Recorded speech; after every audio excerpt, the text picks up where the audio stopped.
महाशिवरात्रीचं घरचं दर्शन केल्याच्या नंतर छान देवाच्या मंदिरात गेलो. तिथे प्रसादात हे मिळालं, खिचडी वगैरे. घरी आल्यावर कृषूची प्रॅक्टिस चालू होती उद्याच्या प्रोग्रामची.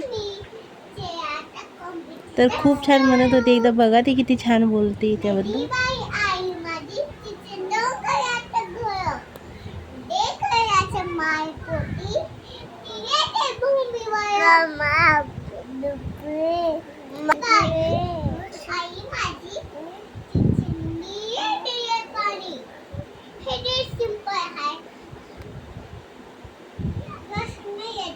म्हण ना. नाही, मला नाही येत.